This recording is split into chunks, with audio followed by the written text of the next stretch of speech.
প্রতিদিন মনে করেন 100 ইটা ভাঙ্গি, 100 ইটার দাম 120 টাকা। আমি কি ঘর ভাড়া দেবো না মাইয়ার বেতন দেবো না নিজে চলবো? কাজ করতে করতে কিছু কিছু জায়গায় টাকা আটকে পড়ছে, ওইটাই পাইনি। এই শ্রম আইন মাত্র 20 ভাগ শ্রমিকের সুরক্ষা দেয়, 80 ভাগ শ্রমিক এই সুরক্ষার মধ্যেই নেই। কষ্ট কোনো শেষ নাই। এই যে রোদ বান যাইতেছে, এটা তো সব আমরার ভিতরে যায়। সারাদিন কষ্ট হলে 400 টাকা দেয়, বেড়াতে তো 600 700 800 হয়। ধানের দামও বাড়িয়ে দিলাম, কিন্তু আলটিমেটলি কি কৃষকরা লাভবান হবে? না, লাভবান হবে না, কারণ মধ্যস্বত্বভোগী কাজ করে বা ফুরিয়ারা কাজ করে। তাদের কারণে আমরা কিন্তু কৃষকদেরকে সঠিক ন্যায্য দামটা দিতে পারি না।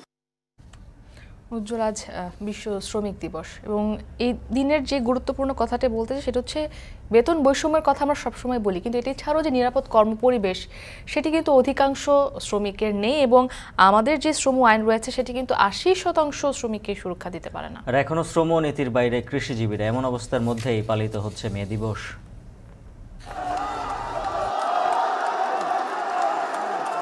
নিজের রুটি রুজি যেখান থেকে আসবে, ভাত কাপড় আসবে, কর্মসংস্থান হবে, সেটাকে যেন কোনো রকম ধ্বংস করা না হয়, সেটা আপনারা অবশ্যই যত্নবান হবেন। আর মালিকদেরও বলবো, আপনারা আপনাদের বিলাসিতার কিছু অংশ ছেড়ে দিয়ে শ্রমিকদের কল্যাণে দেখবেন। এদিকে মে দিবসের অনুষ্ঠানে মালিকদের বিলাসিতা কমিয়ে শ্রমিকদের দিকে নজর দেওয়ার আহ্বান জানিয়েছেন প্রধানমন্ত্রী শেখ হাসিনা। এখন দুপুরে এ নিয়েও থাকছে বিস্তারিত। পুরো আয়োজনের সঙ্গে আছে উজ্জ্বল হাফিজ এবং আমি ইসরাত মুক্তি। গাড়ি চালা যাচ্ছে না, গরমে যাচ্ছে, ছানি খাওয়ান লাগে, অসুস্থ হইতাছে মানুষে, সবকিছু তো হইতাছে। রোডটা একদম আগুনের মতো ফুসকা পড়ে যাচ্ছে শরীরের ভিতরে। দেখুন বলার মতো মনে করি কি প্যাসেঞ্জার জন্য দাঁড়িয়ে আছি, মনে করি ইচ্ছা করে ফালাইছি হঠাৎ। আগামীকাল আমরা স্বস্তিদায়ক না পেলেও তবে তাপমাত্রা কিছুটা কমের দিকে চলে আসবে। তবে পশ্চিমের যে অঞ্চলগুলো আছে সেই অঞ্চলগুলোতে কিন্তু বৃষ্টিপাত হতে আরো 2-1 দিন সময় লাগবে। উজ্জ্বল, চলমান তাপপ্রবাহ প্রায় 1 মাস হতে চলল এবং প্রতিদিনই কিন্তু সর্বোচ্চ তাপমাত্রার যে রেকর্ড সেটি কিন্তু ছাড়িয়ে যাচ্ছে এবং অবশেষে আগামীকাল দুপুর থেকে সারা দেশে গুড়ি গুড়ি বৃষ্টির সম্ভাবনার কথা বলেছে আবহাওয়া অফিস এবং এতে কমতে শুরু করবে তাপমাত্রার পারদ।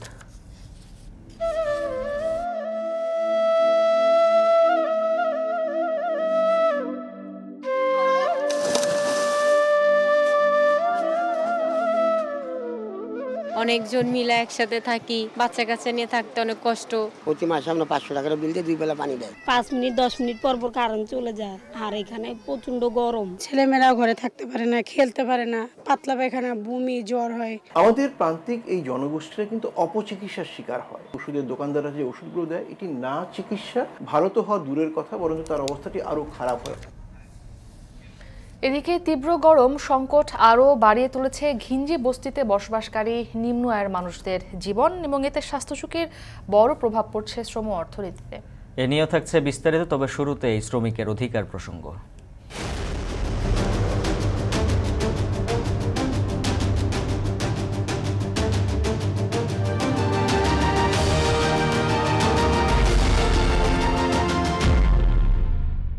প্রকৃতির বৈরিতার কাছে হার না মানা খেটে খাওয়া মানুষরা যেন প্রতিনিয়ত হেরে যায় অনিয়মের কাছে। বেতন বৈষম্য আর নির্যাতন সঙ্গী করে গল্প লিখেন সভ্যতার, যাদের 90%ই নেই কোনো প্রাতিষ্ঠানিক কাঠামোয়। 80%কে সুরক্ষা দিতে পারে না দেশের প্রচলিত আইন।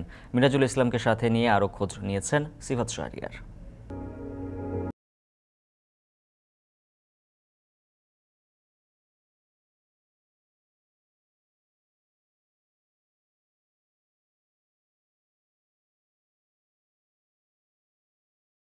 কি আলাদা কোনো দিবস হয়? তারা কি দেয়াল পঞ্জিকার খোঁজ রাখেন? এ যেমন আজ বৈশাখের কত তারিখ, তাপমাত্রা কত, বৃষ্টি নামবে কিনা, কিংবা বসন্ত আর কত দূর। হয়তো রাখেন কিংবা স্বেচ্ছায় ভুলে থাকেন, তবে তালতলার ষাটোর্ধ্ব সেতারা বেগম টানা তাপপ্রবাহ কাজে আসতে ভুলেন না, কারণ স্বামী বিয়োগের পর ডাল চালের দায়িত্বটা যে তার কাঁধে। জায়গায় আমাকে রোজ দেয় 300 টাকা রোজ দেয়, 20 টাকা নাস্তা খাওয়ায়, বয়স্ক ভাতা পাই, এটা বিধবা কার্ড পাই, আমরা কিছু পাই না। আর মুন্সিখোলার ইটভাঙা শ্রমিক তাসলিমা যেন আরও অসহায়। শারীরিক সীমাবদ্ধতা থাকায় পায়ের সাহায্যে চালান হাতের কাজ, যার কাছে ন্যায্য হিস্যার চেয়ে কাজ হারানোর ভয় বেশি গুরুত্বপূর্ণ। প্রতিদিন মনে করেন 100 ইটা ভাঙ্গি, 100 ইটার দাম মনে করেন 120 টাকা। আমি কি ঘর ভাড়া দেবো না পানির বিল দেবো না মাইয়া লেখাপড়া করে মাদ্রাসায় এই বেতন দেবো না নিজে চলবো? নিজে তো লাগে, একটু কাপড় চোপড়ও তো লাগে, ওষুধ বড়ি তো লাগে। দেশের রপ্তানির শক্তিঘর বলা হয় যে খাতকে, সেই পোশাক খাতে শ্রমিকরাই যেন সবচেয়ে বেশি বৈষম্যের শিকার। 2023-এ 171টি শ্রমিক আন্দোলনের 110টি হয় এই খাতে। আর শ্রমিকদের অসন্তোষের সবচেয়ে বড় কারণ ছিল বকেয়া বেতন আদায় ও বেতন বৃদ্ধি নিয়ে। বছর শেষে ন্যূনতম মজুরি ঠিক করে দেয়া হলেও অনেক পোশাক শ্রমিকের ভাগে এখনো মেলেনি সেটি। ছোট ছোট ফ্যাক্টরি, এখানে বেতন দেওয়া চলে না, এরা 6,000 টাকা বা 5,000 টাকা দেয়। অনেকবার গেছি, অনেক কান্নাকাটি করছি যে আমরা গরিব, আমরা চাই আমাদের বেতনটা আমরা যেন পাই। 4 মাস ধরে ঠিক মতো বেতন দেয় না, 4 ভাগের 1 ভাগ দেয়, আর দেয় না। এভাবে চলবে কিভাবে? তাই সময় মতো টাকা দিলে লাভ হইতো, ছেলেপুলেলে সুখে শান্তিতে খাইতে পারতাম। বেতন বৈষম্য ছাড়াও চরম নিরাপত্তাহীনতা সঙ্গী করে কাজ করছেন বেশিরভাগ শ্রমিক। গত বছরে কর্মক্ষেত্রে দুর্ঘটনায় আহত 489 জন শ্রমিক, যেখানেও এগিয়ে পোশাক খাত। একই সময় নিহতের সংখ্যা 742 জন। নিহতর সংখ্যার তালিকায় শীর্ষে পরিবহন, নির্মাণ ও কৃষিখাত।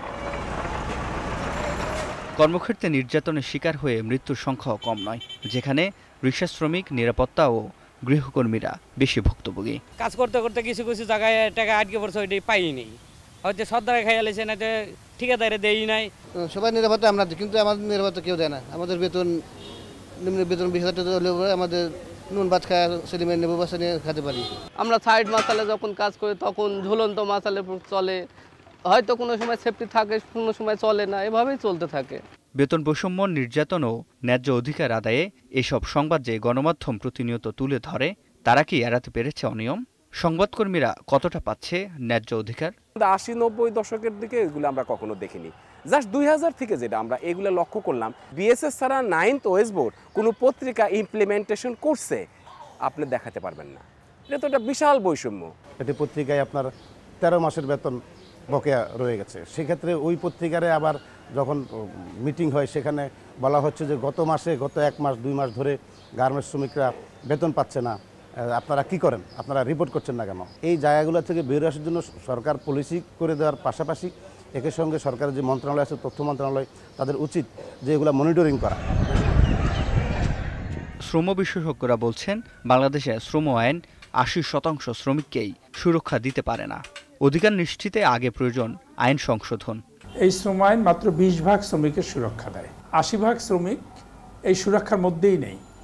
এবং এই 80%-এর মধ্যে একদম শিক্ষিত যুবা শ্রেণী আছে, যারা বিভিন্ন ব্যাংক, বিমা, বিভিন্ন আইটি সেক্টরে কাজ করে, গৃহ শ্রমিক আছে, কৃষি শ্রমিক আছে। প্রথমেই দরকার হচ্ছে আইনটা সংশোধন করে ওই আইনের প্রয়োগটা সবার জন্য সমান করা। অবকাঠামোগত উন্নয়নের মাধ্যমে একটি দেশের এগিয়ে যাওয়া দৃশ্যমান হয়। আর এই উন্নয়নের সবচেয়ে বড় অংশীদার দেশের নানা পেশার শ্রমিকরা। তবে বাংলাদেশের 90% শ্রমিক কাজ করেন অপ্রাতিষ্ঠানিক খাতে, যাদের নেই নির্দিষ্ট বেতন, নির্দিষ্ট কর্মঘণ্টা, ভাতা কিংবা ছুটির মতো বিষয়গুলো। তাতে জীবন জুড়ে 2 হাত ভরে শ্রম দেওয়া এসব শ্রমিকরা যেন বাড়ি ফেরে খালি হাতেই। সিফাত শাহরিয়ার, এখন, ঢাকা। মে দিবস এসে চলে যায়, যদিও উপেক্ষিত থেকে যায় কৃষি শ্রমিকদের অধিকার আদায়ের দাবি। অথচ কৃষিভিত্তিক এই দেশের জনশক্তির প্রায় 50% প্রত্যক্ষ পরোক্ষভাবে কৃষি কাজে নিয়োজিত। কৃষি শ্রমিকদের নেই কোনো সংগঠন ও সমিতি, তাই মৌলিক ও সামাজিক অধিকার, সুযোগ সুবিধার দাবি থেকে যাচ্ছে আড়ালে। গুলজার আহমেদের প্রতিবেদন, ছবি তুলেছেন অনিল পাল।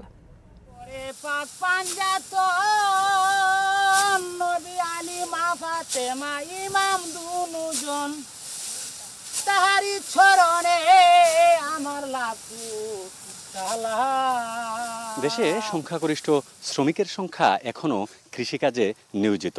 খাদ্য নিরাপত্তা অনেকাংশই যাদের উপর নির্ভর করে একবিংশ শতাব্দীতে এসে উন্নয়নশীল বাংলাদেশে আজও তারা শ্রমনীতির বাইরে। শ্রমঘণ্টার শিকলে আবদ্ধ না থাকা এই বিশাল জনগোষ্ঠী তাই যুগ যুগ ধরে বঞ্চিত হচ্ছেন রাষ্ট্রের অর্থনৈতিক, স্বাস্থ্য ও সামাজিক সুরক্ষা থেকে। করে মাতার পিঠা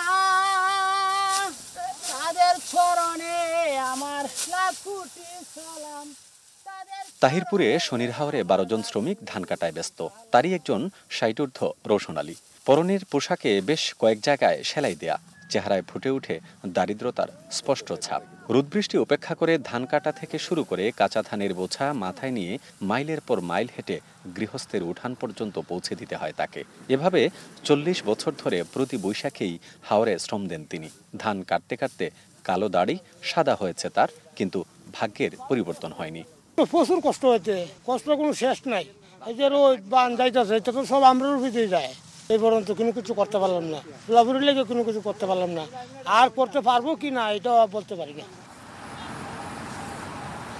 বৈশাখ জ্যৈষ্ঠ মাসে ঝড় বৃষ্টির দাপট, সঙ্গে হঠাৎ বজ্রপাতে জীবনের ঝুঁকিও।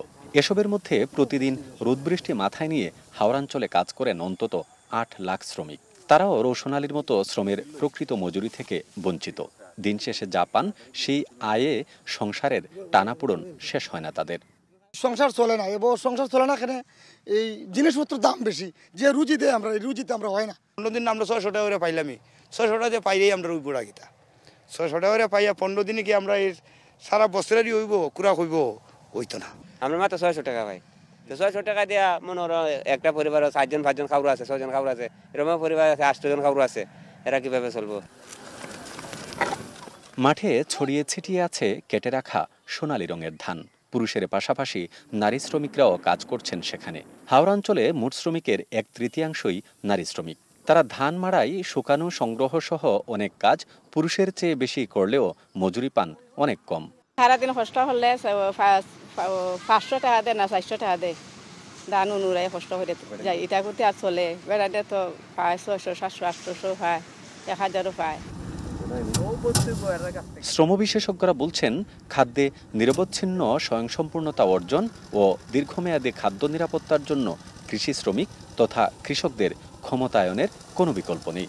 ধানের উৎপাদন খরচও কমাইলাম, ধানের দামও বাড়িয়ে দিলাম, কিন্তু আলটিমেটলি কি কৃষকরা লাভবান হবে না? লাভবান হবে না। কারণ কি, আমাদের বাজার ব্যবস্থাপনায় কৃষকদের সে ক্ষমতা নাই যে বাজার থেকে যে দাম সরকার নির্ধারিত দেওয়া আছে সেই দামটাই সে পেয়ে যাবে, এটা সুযোগ নেই। কারণ এখানে কিছু সংখ্যক লোক কাজ করে, মধ্যস্বত্বভোগী কাজ করে বা ফুরিয়ারা কাজ করে, তাদের কারণে আমরা কিন্তু কৃষকদেরকে সঠিক ন্যায্য দামটা দিতে পারি না। প্রণোদনা প্যাকেজ তাদের জন্য নেওয়াটা জরুরি, বা ওই সময় যদি অন্য কোনো কাজে তাদেরকে না দেওয়া যায়, তারপরও আমরা যেরকম বেকার ভাতা বলি এরকম শ্রমিক ভাতা দিয়ে হলেও তাদেরকে যে তারা পরবর্তী সময়ে তারা এই কৃষি কাজে নিয়োজিত থাকবে। কৃষিবিদদের মতে কৃষক ও কৃষি শ্রমিকদের সুযোগ সুবিধা ও অধিকার নিয়ে সরকার ও সংশ্লিষ্ট সবাইকেই প্রয়োজনীয় পদক্ষেপ গ্রহণ করা জরুরি। শুধু ধান কাটা বা ধান লাগানো নিরানো না, এখন কৃষি যন্ত্র চালনের জন্য তাদেরকে দক্ষতা অর্জন করা প্রয়োজন। সেক্ষেত্রে সরকারের বিভিন্ন যে দপ্তর আছে সেই দপ্তরের মাধ্যমে কৃষকদেরকে যদি প্রশিক্ষণের ব্যবস্থা করা হয় তাহলে তারা দক্ষ শ্রমিক হয়ে উঠবে এবং এই দক্ষ শ্রমিক প্রয়োজনে বিদেশেও নিজেদেরকে নিয়োজিত করতে পারবে। কৃষি নির্ভর অর্থনীতির দেশে কৃষিকে যেমন উপেক্ষা করা যায় না, তেমনি এখাতে নিয়োজিত শ্রমিক, বিশেষ করে মজুরিভিত্তিক কৃষি শ্রমিকদের অস্বীকার করার কোনো উপায় নেই। তাই রাষ্ট্রের সামষ্টিক অর্থনৈতিক উন্নয়নের জন্য হলেও এ খাতের শ্রমিকদের জীবনমান তথা সার্বিক উন্নয়নের কোনো বিকল্প নেই। গুলজার আহমেদ, এখন তাহিরপুর, সুনামগঞ্জ। প্রধানমন্ত্রী শেখ হাসিনা বলেছেন, শ্রমিককে অধিকার বঞ্চিত করলে কাউকেই ছাড় দেয়া হবে না। সকালে রাজধানীর আগারগাঁওয়ে শ্রম মন্ত্রণালয়ের আয়োজনের প্রধান অতিথির বক্তব্যে তিনি একথা বলেন। শ্রমিকের কল্যাণ করা আওয়ামী লীগের দায়িত্ব উল্লেখ করে বিলাসিতা ছেড়ে শ্রম কল্যাণে মনোযোগী হতে মালিকদের প্রতি আহ্বান জানান প্রধানমন্ত্রী। দেবরাজ দেবের প্রতিবেদন।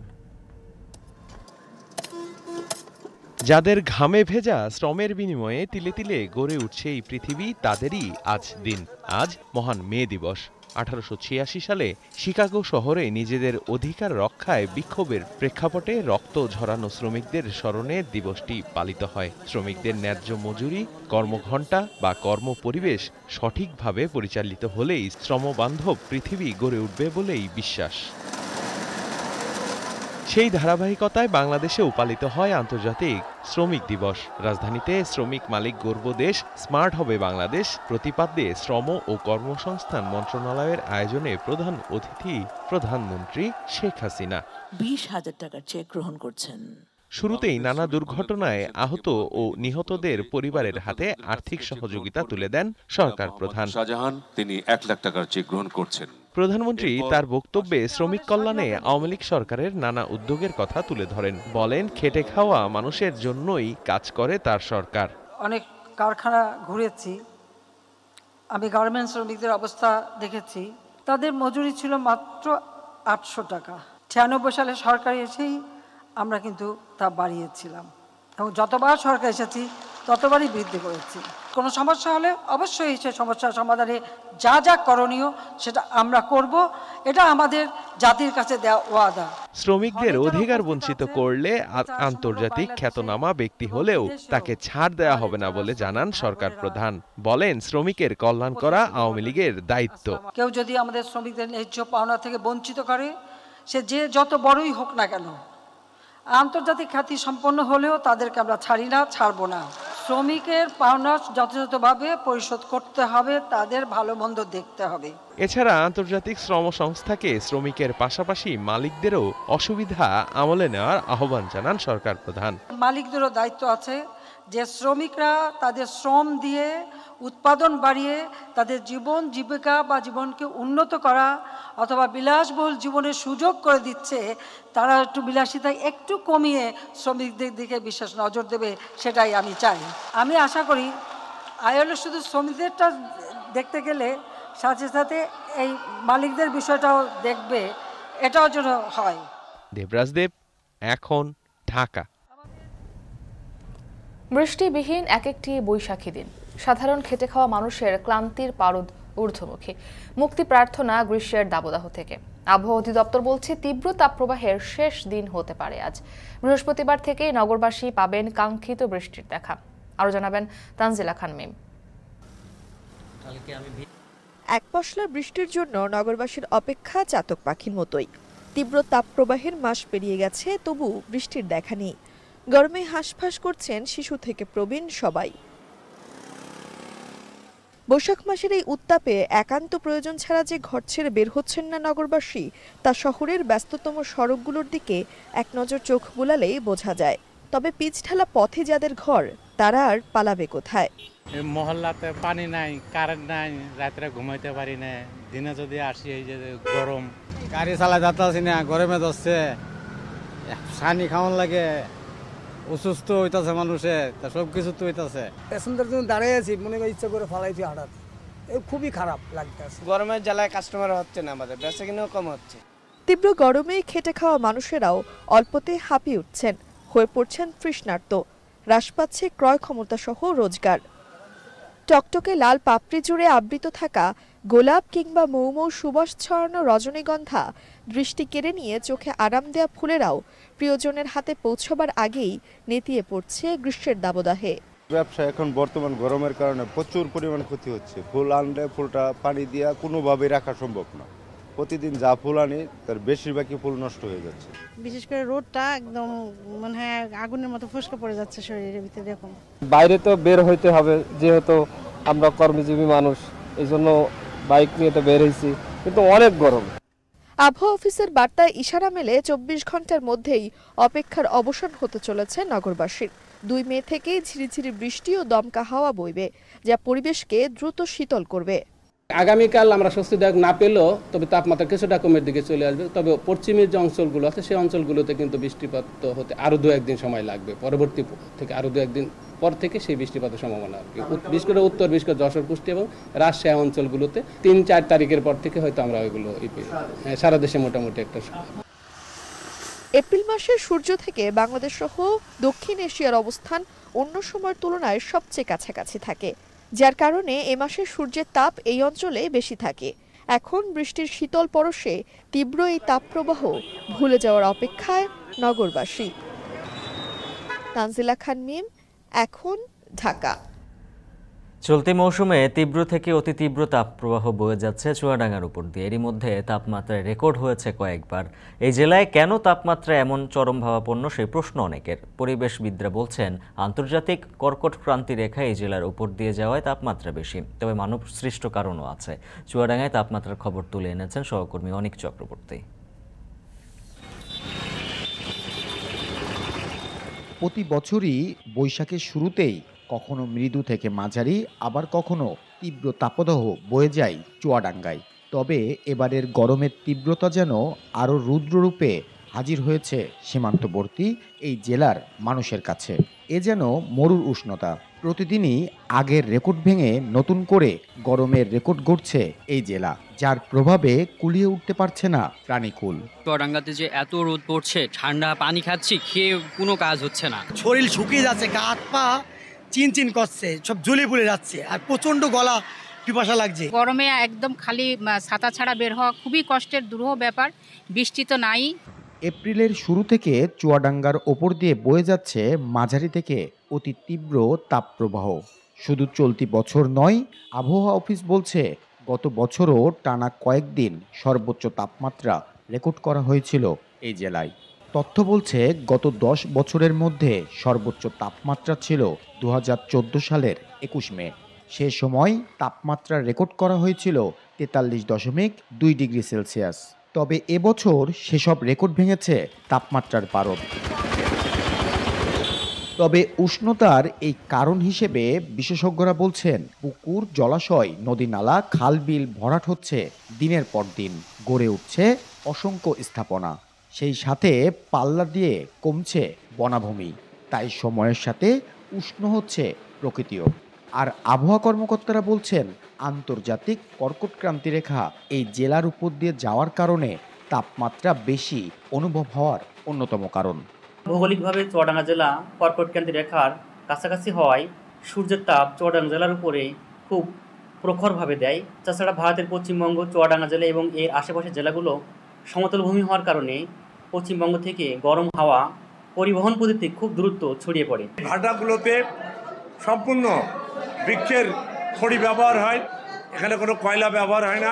এই কারণে চুয়াডাঙ্গার গাছগাছালি কর্তন হচ্ছে, সেই তুলনায় চুয়াডাঙ্গায় বৃক্ষরোপণ নেই বললে চলে। জেলা প্রশাসক বলছেন গরমের এই তীব্রতা কমাতে নিতে হবে দীর্ঘমেয়াদী পরিকল্পনা, বাড়াতে হবে গাছ আর জলাশয়। মনুষ্য সৃষ্ট অনেকগুলো কারণ রয়েছে যেগুলো এই তাপপ্রবাহকে প্রলম্বিত করতে সহায়ক হিসেবে কাজ করছে। 12 থেকে 13% মতো জলাশয় আছে। এটি যদি আরও বেশি পরিমাণে থাকতো তাহলে পানির যে একটা ন্যাচারাল হিলিং সিস্টেম আছে সেটি এখানে কাজ করত। 2022 সালের 24 ও 25 এপ্রিল মৌসুমের সর্বোচ্চ তাপমাত্রা রেকর্ড করা হয়েছিল 41 ডিগ্রি সেলসিয়াস। আর 2023 সালের 19 ও 20 এপ্রিল রেকর্ড করা হয়েছিল 42.8 ডিগ্রি সেলসিয়াস। অনিক চক্রবর্তী, এখন চুয়াডাঙ্গা। গরমে বগুড়ায় বাড়ছে ডায়রিয়া, জ্বর ও নিউমোনিয়ায় আক্রান্তের সংখ্যা। এই বিষয়ে আরও জানাতে মোহাম্মদ আলী হাসপাতাল থেকে যুক্ত হয়েছেন হেদায়েতুল ইসলাম বাবু। বাবু, হাসপাতালে রোগীর চাপ কেমন দেখছেন এবং শিশু, বৃদ্ধ, নারী কোন রোগীদের সংখ্যাটা বেশি জানাবে, সেই সঙ্গে সেবা নিয়ে কোনো অভিযোগ রয়েছে কিনা? প্রচণ্ড খরতাপে উত্তরের এই জনপদে যে দাবদাহ চলছে, সেই দাবদাহ থেকে এখন পর্যন্ত এতটুকু মুক্তি মেলেনি এই অঞ্চলে। আর তার সাথে যুক্ত হয়েছে বিভিন্ন রোগ ব্যাধি, গরমজনিত যে রোগগুলো আছে, সর্দি, কাশি, জ্বর, নিউমোনিয়া, ডায়রিয়া। আপনাকে একটু আমরা দেখাতে চাই, এই যে দাবদাহ চলছে, সেই দাবদাহ কিন্তু বলাই চলে যে এক প্রকার দহন জ্বালা হয়ে ধরা দিয়েছে এই অঞ্চলের খেটে খাওয়া শ্রমজীবী মানুষের মধ্যে। তার সাথে শিশু, বয়স্ক মানুষ, নারী, পুরুষ, বিভিন্ন বয়সের মানুষ কিন্তু এখন নানা রকমের রোগ ব্যাধিতে আক্রান্ত হচ্ছে। আপনি দেখতে পাচ্ছেন বগুড়ার যে মোহাম্মদ আলী হাসপাতাল, সেই হাসপাতালে ছোট্ট ছোট্ট শিশুরা এখানে ভর্তি হয়ে আছে। কেউ নিউমোনিয়ায় আক্রান্ত হয়ে এসেছে, কেউ জ্বরে আক্রান্ত হয়ে এসেছে। কিছুক্ষণ আগে হাবিবা নামের এক শিশুর সাথে কথা বলেছি, তার জ্বর 104-5 ডিগ্রির মধ্যে ওঠানামা করছিল। তারপরেই তাকে সদর এই মোহাম্মদ আলী হসপিটালে ভর্তি করা হয়েছে। এমনিভাবে এখানে আমরা দেখছি যে 25 থেকে 30 জন শিশু আছে অন্তত যারা নিউমোনিয়ায় আক্রান্ত হয়েছে, ডায়রিয়ায় আক্রান্ত হয়েছে, সর্দি, কাশি, জ্বর, নানান রকমের গরমজনিত রোগে আক্রান্ত হয়ে কিন্তু প্রতিদিনই এমনিভাবে শিশুরা এবং বয়স্ক মানুষজন এখানে আসছে চিকিৎসা নেবার জন্য। আমরা শুধু মোহাম্মদ আলী হাসপাতাল নয়, একই সাথে বগুড়ার যে 11টি উপজেলা স্বাস্থ্য কমপ্লেক্স আছে প্রত্যেকটি কমপ্লেক্সে কিন্তু আসলে প্রতিদিনই গরমজনিত যে রোগ আছে সেই রোগে আক্রান্ত হয়ে লোকজন ভর্তি হচ্ছে। একই সাথে বগুড়া শহীদ জিয়া মেডিকেলের যিনি উপপরিচালক আছে তার সাথেও কথা বলেছিলাম, তিনি যেমনটি জানিয়েছে যে গরমের সাথে রিলেটেড যে রোগ ব্যাধিগুলো আছে সেগুলো যেমন বাড়ছে, পাশাপাশি যারা ডায়াবেটিস, উচ্চ রক্তচাপ সহ বিভিন্ন রোগে আক্রান্ত আগে থেকেই তাদের মধ্যেও নানা রকমের জটিলতা তৈরি করছে এই অতিরিক্ত গরম। তো এই পরিস্থিতিতে ডাক্তাররা যেটি বলছেন, আমরা একজন চিকিৎসকের সাথে কথা বলেছিলাম, তিনি বলছেন যে এই গরম যতটা এড়িয়ে চলা যায় সেই পরামর্শ তারা দিচ্ছেন। একই সাথে ঠান্ডা পানি বারবার পান করবার জন্য তারা অনুরোধ করছেন এবং যাতে তীব্র গরমে শিশুরা না যায়, এমনকি বয়স্করাও যাতে কোনো ধরনের ঝুঁকির কাজে অংশগ্রহণ না করে এই গরমের মধ্যে যতটা নিরাপদ থাকা যায় বারবার ঠান্ডা পানি পান করা এবং শীতল ছায়াযুক্ত জায়গায় অবস্থান করবার জন্য কিন্তু চিকিৎসকদের পক্ষ থেকে পরামর্শ দেওয়া হচ্ছে। আর কোনো ধরনের জটিলতা দেখা দিলে, নিউমোনিয়া, ডায়রিয়া, জ্বর কিংবা সর্দি কাশির মতো উপসর্গ দেখা দিলেই তারা চিকিৎসকের পরামর্শ নেবার জন্য বারবার পরামর্শ দিচ্ছেন। তো এই ছিল মুক্তি এখন পর্যন্ত আমার কাছে বগুড়ার মোহাম্মদ আলী হাসপাতালে গরমজনিত রোগে আক্রান্ত রোগীদের সবশেষ খবর।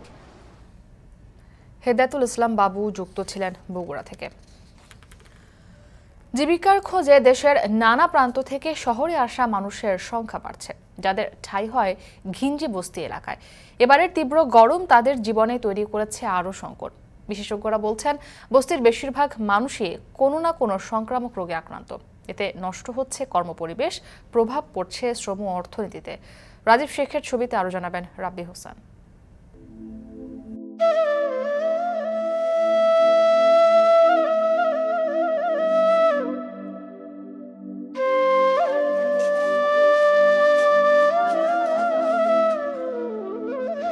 করাইল বস্তির এই সরু গলির দিকে নিষ্পলক তাকিয়ে নীলুফা আক্তার। দুপুরে রান্নার সময় গড়িয়ে গেলেও তার অপেক্ষা রিকশা চালক স্বামীর জন্য। কাজ শেষে বাজার নিয়ে ঘরে এলেই জুটবে আহার, মিটবে ক্ষুধা। ক্ষুধা নিবারণের সঙ্গে এখন বাড়তি চিন্তা যুক্ত হয়েছে গরমের অস্বস্তি, কারণ অসুস্থ হলেই খরচা হবে বাড়তি টাকা। আর গরম বেশি, তাপমাত্রা বেশি, ভিতরে রুমের ভিতরে গরমে থাকাই যায় না, রাস্তাঘাটে রাত্রে কারেন্ট গেলে বৈশা থাকা লাগে। অন্যদিকে সাততলা বস্তির খুপড়ি ঘরে 3 বছর হলো সংসার পেতেছেন জীবন আহমেদ। বাইরের গরমের তাপ সহ্য না হওয়ায় আধাবেলা কাজ করে ঘরে ফিরেছেন। সঙ্গে এনেছেন সর্বসাকুল্যে 80 টাকার বাজার। তা দিয়েই চলবে দুবেলার খাবার। মাস শেষে ঘর ভাড়া গুনতে হবে 3500 টাকা। কিন্তু গরমে কাজ কমেছে, ফলে দুশ্চিন্তার অন্ত নেই তারও। কিন্তু বর্তমান বাজারে খুবই কষ্ট হইতেছে চলতে। এর ভিতরে রুম ভাড়া, খাওয়া দাওয়া, খুব সমস্যা আছে গরমের কারণে। ছেলেমেয়েরা ঘরে থাকতে পারে না, খেলতে পারে না, পাতলা পায়খানা, বমি, জ্বর হয়, এই সমস্যাটা বেশি হইতেছে। এই গরমে বস্তি এলাকায় যে সংকটগুলো নিত্যদিনের সঙ্গী, তা হলো বিশুদ্ধ খাবার পানির অভাব, পর্যাপ্ত শৌচাগার না থাকা, অপ্রতুল পয়ঃনিষ্কাশন ব্যবস্থা। তাছাড়া পাতলা টিনের ছাউনির নিচে একই ঘরে গাদাগাদি করে 5 থেকে 7 জন মানুষ বসবাস করায় গরমের তাপ অনুভব হয় আরও বেশি। অনেকজন মিলে একসাথে থাকি, দেখা যেতেছে বাচ্চা কাচ্চা নিয়ে থাকতে অনেক কষ্ট। প্রতি মাসে আমরা 500 টাকার বিল দিয়ে 2 বেলা পানি দেয়। আবার অনেক আছে এই যে লাইনে যে 1 ঘন্টা পানি দিয়ে 2000 টাকা, 2500 টাকা বিল নেয়। অন্য সবকিছুর মধ্যে তাদের সবচেয়ে বেশি ভোগাচ্ছে পর্যাপ্ত স্বাস্থ্যসেবা না পাওয়া। রোগ জীবাণুতে আক্রান্ত এখানকার অধিকাংশ মানুষেরই রয়েছে শুধু ফার্মেসি নির্ভরতা। বিশেষজ্ঞরা বলছেন, পর্যাপ্ত সুযোগ সুবিধা না পাওয়ায় ঘটছে দীর্ঘমেয়াদী স্বাস্থ্য ঝুঁকি। এতে শ্রম দেওয়ার সক্ষমতা কমছে, ফলে রাজস্ব হারাচ্ছে রাষ্ট্র। একদিকে গরমের কারণে ক্লান্ত, তার সাথে এই রোগগুলো যারা আক্রান্ত হয় তারা কিন্তু আর কাজে আসতে পারে না, শ্রমঘণ্টা নষ্ট হয় এবং তাদের পরিবারের পোষ্য যারা, তাদের উপর অর্থনৈতিক চাপ তৈরি হয়। আমাদের প্রান্তিক এই জনগোষ্ঠীরা কিন্তু অপচিকিৎসার শিকার হয়। ওষুধের দোকানদাররা যে ওষুধগুলো দেয়, এটি না চিকিৎসা, ভালো তো হওয়া দূরের কথা, বরঞ্চ তার অবস্থাটি আরও খারাপ হয়। বাংলাদেশ পরিসংখ্যান ব্যুরোর সর্বশেষ জনশুমারি ও গৃহগণনা 2022-এর প্রকাশিত প্রতিবেদন বলছে দেশে বস্তিবাসীর সংখ্যা প্রায় 18 লাখ, আর শুধু ঢাকাতেই রয়েছে প্রায় 9 লাখ বস্তিবাসীর বসবাস। এদিকে নগরপিতারা বলছেন মৌসুমী রোগ প্রতিরোধে নেওয়া হয়েছে নানা উদ্যোগ। বস্তিবাসীরা কিন্তু সবচেয়ে বেশি কষ্ট থাকে, কারণ তাদের ছাদগুলো কিন্তু টিনের, আরও বেশি রিফ্লেক্ট হয়।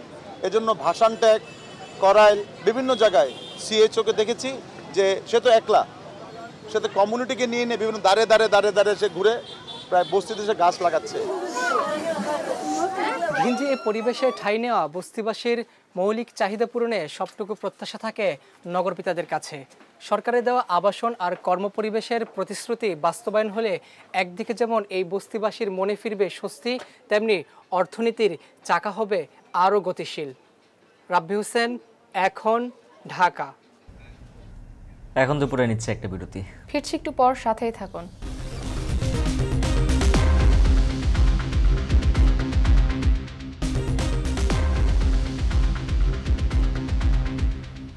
বিরতির পর ফিরে এলাম। দেখছেন এখন দুপুর।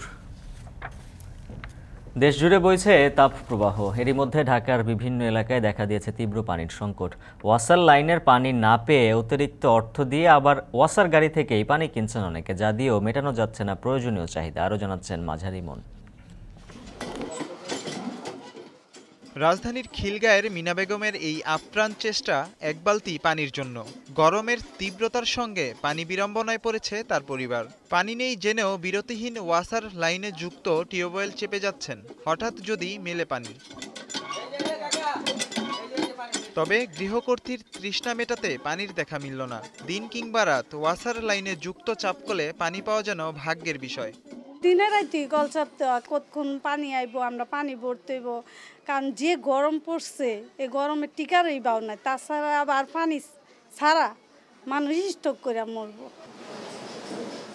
শুধু মিনা বেগম নয়, রাজধানীর বিভিন্ন এলাকায় পানি সংকটে অসংখ্য পরিবার। দীর্ঘ সময়ের তাপপ্রবাহের মধ্যে ব্যবহার ও খাবার পানি না পাওয়া সব মিলিয়ে দুর্বিষহ হয়ে উঠেছে অনেকের জীবনযাত্রা।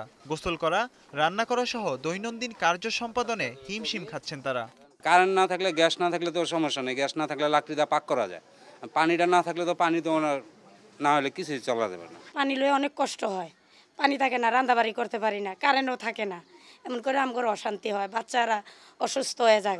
অনেক সময় দেখা যায় আরেক বাড়ির থেকে একটু এক বালতি পানি নিয়ে আসি বা অন্য বাড়ির থেকে নিয়ে আসি, এই হিসাব করে আমরা পানি আনে চলি। এখন ঢাকার 2 সিটিতেই নানান জায়গায় দেখা গেছে এই পানি সংকট। রায়েরবাগ, মুগদা, মান্ডা, এমনকি উত্তরার মতন উচ্চবিত্তের বাসায়ও পানির জন্য হাহাকার। আমরা যে পানি হাত মুখ ধোবো এটা তো থাক, আমরা যে পানির পিপাসা যে করবো সে পানি পর্যন্ত আমরা পাচ্ছি না। তাহলে এত ভিআইপি জায়গা থেকে আমাদের কি লাভ? অফিসে আসার পরেও আমাদের বাথরুম টয়লেটের জন্য গিয়ে যখন দেখি যে মানে পানি নাই, তখন কিন্তু এটা আমাদের জন্য একটা বিগ সাফার হয়ে যায়। ঢাকা ওয়াসার লাইন থেকে পানি না পেয়ে টাকার বিনিময়ে ওয়াসার গাড়ির মাধ্যমেই পানি সরবরাহের অর্ডার করছেন অনেকে। অতিরিক্ত খরচের সেই পানিও প্রয়োজন মতো মিলছে না। প্রায় 10,000 লিটার পানি লাগে আমার পুরো বিল্ডিংয়ে পার ডে গরমের দিনে। 10,000 লিটার পানি তো আমার লাইন দিয়ে আসতেছে না। অতবার টানলে হয়তো 1,500 2,000 লিটার পর্যন্ত পাই। 2-3 ট্রাক পানি চাইছি, কিন্তু ওরা 1 ট্রাকের বেশি দিতে পারবে না। এখন এতটুকু পানিতে আমরা কতটুকু সময় চলতে পারবো এটা আমরা তো বলতে পারি না, জানি না। নগর পরিকল্পনাবিদরা বলছেন, অপরিকল্পিত নগরায়নের বিরূপ প্রভাবেই নানান সমস্যায় পড়ছেন নগরবাসী। পানির সমস্যা সমাধানে তাই টেকসই পরিকল্পনা নেওয়ার পরামর্শ তাদের। ঢাকার যে পরিমাণ পপুলেশন ধারণ করার কথা তার চেয়ে 3-4 গুণ 5 গুণ বেশি পপুলেশন ইতিমধ্যে হয়ে গেছে।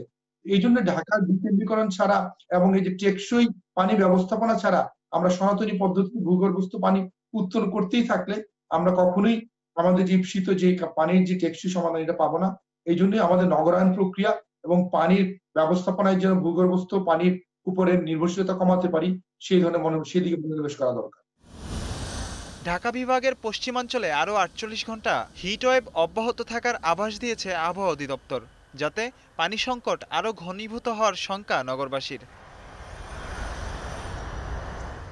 মাঝার ইমন, এখন, ঢাকা। তীব্র তাপ প্রবাহে বিপাকে ঝিনাইদহের শ্রমজীবী মানুষ। গরমে অনেকে অসুস্থ হয়ে পড়ছেন, বাড়ছে হিট স্ট্রোকের ঝুঁকি। টিউবওয়েল সহ মাঠ ঘাটে কমেছে পানির উৎস। এ বিষয়ে বিস্তারিত জানিয়েছেন আব্দুর রহমান মিল্টন। তীব্র তাপদাহে বিপর্যস্ত দেশের দক্ষিণ পশ্চিমাঞ্চলের জেলা ঝিনাইদহ। প্রতিদিনই এই জেলায় 40 থেকে 42 এবং 43 ডিগ্রি সেলসিয়াস তাপমাত্রা প্রবাহিত হচ্ছে। এই তাপমাত্রার ফলে জনজীবন কিন্তু একেবারেই বিপর্যস্ত। বিশেষ করে শ্রমজীবী মানুষ যারা বিভিন্ন স্থানে খেটে খায়, কর্মজীবী মানুষ, তারা কিন্তু ঘর থেকে বের হতে পারছে না। তারা ঘর থেকে বের হলেও 1-2 ঘন্টার বেশি কিন্তু কাজ করতে পারছে না। এতে করে শ্রমিক সংকট দেখা দিয়েছে।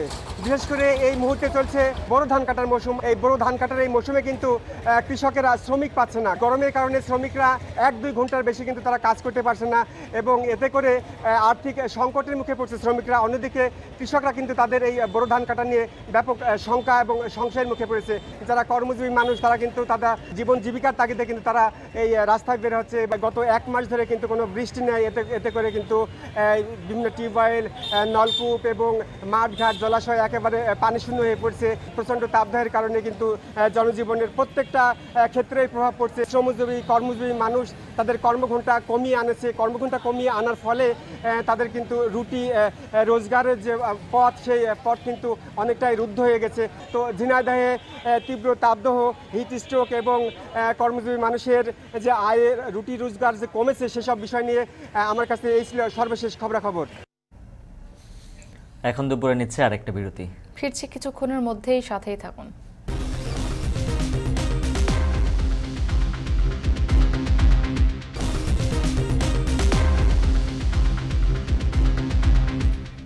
আবারও ফিরে এলাম বিরতির পর। দেখছেন এখন দুপুর।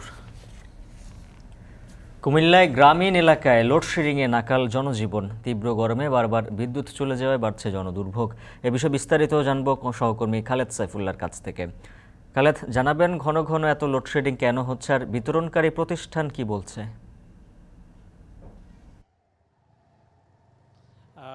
উজ্জ্বল, কুমিল্লার গ্রামীণ এলাকাগুলোতে কিন্তু লোডশেডিংয়ের প্রভাবে সাধারণ মানুষ বেশ বিপাকেই পড়েছেন। যেহেতু তীব্র গরমে কিন্তু গরমের প্রতিনিয়ত গরম বাড়ছেই, সেখানে যখন বিদ্যুৎ থাকে না, মানুষজন পাখার বাতাসে এসে যেখানে আশ্রয় নিত, সেখানে কিন্তু মানুষজন নানা রকম দুর্ভোগে পড়ছেন। বিশেষ করে গ্রামীণ এলাকাগুলোতে দীর্ঘ সময় পর পর কিন্তু বিদ্যুৎ আসে যায়, সেরকম রাতের বেলা বেশিরভাগ সময় কিন্তু বিদ্যুৎ চলে যায় এবং লোডশেডিংয়ের কারণে শিশু থেকে বৃদ্ধ সব রকমের মানুষই কিন্তু অসুস্থতা বোধ করেন এবং গরমের ফলে তারা বেশ বিপাকেই পড়ছেন।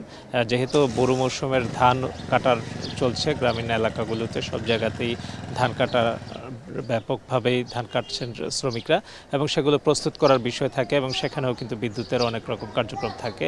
তাছাড়া গ্রামীণ এলাকাগুলোতে ক্ষুদ্র মাঝারি শিল্প কারখানা যেগুলো রয়েছে, সেগুলোতে কিন্তু অনেক শ্রমিক কাজ করে থাকেন এবং সেখানে বিদ্যুৎ না থাকার প্রভাবে কিন্তু সেগুলো নিয়মিত চলছে না এবং তার ফলে তারা অনেক সময় বসে থাকতে হচ্ছে এবং ওষুধের দোকানগুলোতে বিদ্যুৎ না থাকার কারণে ফ্রিজ বন্ধ থাকছে এবং সাধারণত যে সকল ক্লিনিকগুলো গ্রামীণ এলাকাগুলোতে, সেখানেও রোগীরা এসে কিন্তু বেশ বিপত্তিতেই পড়ছেন।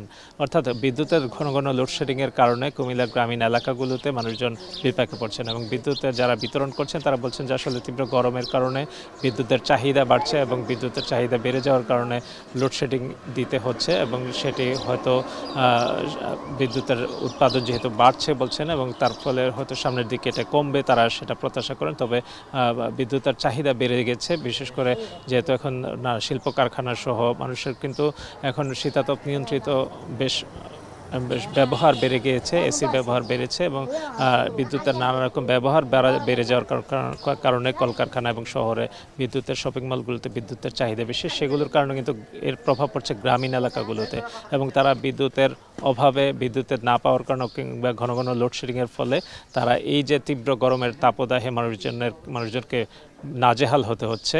এই হচ্ছে গ্রামীণ এলাকাগুলোর খোঁজখবর। উজ্জ্বল। কুমিল্লার গ্রামীণ এলাকায় বেড়েছে লোডশেডিং। এ বিষয়ে বিস্তারিত জানাচ্ছিলেন সহকর্মী খালেদ সাইফুল্লাহ। সময় হলো আরও একটি ছোট্ট বিরতির, ফিরছি একটু পর।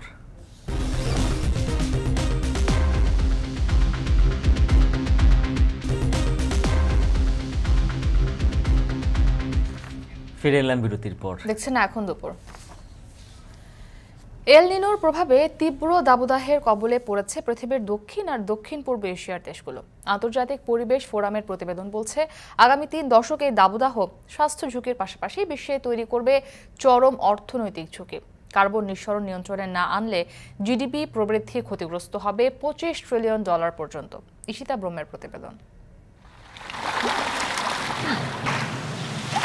পৃথিবীতে এত তাপ বাড়ছে যেন একটু একটু করে পৃথিবীর কাছে চলে আসছে সূর্য। চরম সত্য হলো দুর্বল হচ্ছে সূর্যের তীব্রতা থেকে পৃথিবীকে রক্ষার কবচ ওজোন স্তর। কার্বন ডাইঅক্সাইডের মাত্রাতিরিক্ত নিঃসরণের কারণে স্থিতিশীল থাকছে না ওজোন স্তর, যে কারণে বাড়ছে পৃথিবীর উষ্ণায়ন। প্রতি বছরই রেকর্ড ভাঙছে তাপদাহ। জীবন আর অর্থনীতিকে আপাতত চালিয়ে নিতে পারলেও ভবিষ্যতে আসছে কঠিন সময়, এমন আশঙ্কার কথাই জানিয়েছেন বিজ্ঞানীরা। 1950 সালের পর 2023 সালকে বিশ্বের সবচেয়ে উষ্ণ বছর হিসেবে ঘোষণা করা হয়েছিল। বিজ্ঞানীরা বলছেন 40 বছর আগের তাপ প্রবাহের চেয়ে এখনকার তাপ প্রবাহে উষ্ণতা অনেক বেশি আর দীর্ঘস্থায়ী। 2024 সালেও বিশ্বের বেশিরভাগ দেশেই তাপমাত্রার ভয়াবহতার প্রভাব পড়ছে। খরায় বিশ্বের অনেক অঞ্চলে ব্যাহত হচ্ছে ফসলের উৎপাদন। বিশেষ করে এশিয়া, আফ্রিকায় লাখ লাখ একর জমির ফসল নষ্ট হচ্ছে উচ্চ তাপমাত্রা আর পানি সংকটে। অতিরিক্ত তাপ প্রবাহে এর মধ্যেই পাওয়ার প্ল্যান্টগুলো শীতল রাখতে দরকার পড়ছে বাড়তি পানি। কোথাও কোথাও হচ্ছে ব্ল্যাকআউট। বিদ্যুৎ না থাকায় শিল্প কারখানায় নিরবচ্ছিন্নভাবে কাজ চলছে না। আন্তর্জাতিক পরিবেশ ফোরামের প্রতিবেদন বলছে 2060 সাল নাগাদ এই তাপপ্রবাহ তৈরি করতে পারে চরম অর্থনৈতিক ঝুঁকি। অতিরিক্ত তাপে নষ্ট হবে ফসল, ব্যাহত হবে শিল্প কারখানার কাজ। গরমের সরবরাহ ব্যবস্থা ব্যাহত হলে বিশ্ববাজারে তৈরি হবে খাদ্য নিরাপত্তা ঝুঁকি, জ্বালানির সরবরাহ ব্যবস্থা ব্যাহত হয় আর্থিক ক্ষতির মুখে পড়বে যুক্তরাষ্ট্র, ব্রাজিল, চীন ও ইউরোপীয় ইউনিয়ন। এই সংস্থার আরেকটি প্রতিবেদন বলছে বিশ্ব উষ্ণায়ন 2% সীমাবদ্ধ রাখার খরচের চেয়ে 6 গুণ বাড়বে পরিবেশ বিপর্যয়ের আর্থিক ক্ষয়ক্ষতি। বিশ্ব যদি এখনই স্থিতিশীল উন্নয়নের পথ বেছে নেয়, এরপরও 25% বাড়বে তাপ প্রবাহের দিন। 2060 সাল নাগাদ জিডিপি প্রবৃদ্ধি ক্ষতিগ্রস্ত হবে প্রায় $4 লাখ কোটি। আর পরিবেশ বিপর্যয় বর্তমান অবস্থায় চলতে থাকলে জিডিপি প্রবৃদ্ধি ক্ষতিগ্রস্ত হবে 500% বা $25 লাখ কোটি। দাবদাহের দিন বেড়ে যাবে 100% পর্যন্ত। মধ্য ও দক্ষিণ আফ্রিকা, দক্ষিণ পূর্ব এশিয়া আর লাতিন আমেরিকায় জলবায়ু পরিবর্তনের কারণে ক্ষয়ক্ষতি হবে অনেক বেশি। তাপপ্রবাহে দাবানল সৃষ্টি হয়ে আরও ক্ষতিগ্রস্ত হচ্ছে অর্থনীতি। মার্চে কোপার্নিকাস ক্লাইমেট চেঞ্জ সার্ভিস জানিয়েছিল 1940 সালের পর 2024 সালের ফেব্রুয়ারি সবচেয়ে উষ্ণ বছর। তবে মার্কিন ন্যাশনাল ওশেনিক অ্যাটমসফেরিক অ্যাডমিনিস্ট্রেশন বলছে এপ্রিল থেকে জুনের অস্বাভাবিক তাপমাত্রা তৈরি করতে যাচ্ছে নতুন রেকর্ড। অতিরিক্ত তাপমাত্রায় দাবানল সৃষ্টি হয়ে লাখ লাখ হেক্টর এলাকা পুড়ে গেছে যুক্তরাষ্ট্র, কানাডা, রাশিয়া, আফ্রিকা, ইউরোপ আর ব্রাজিলে।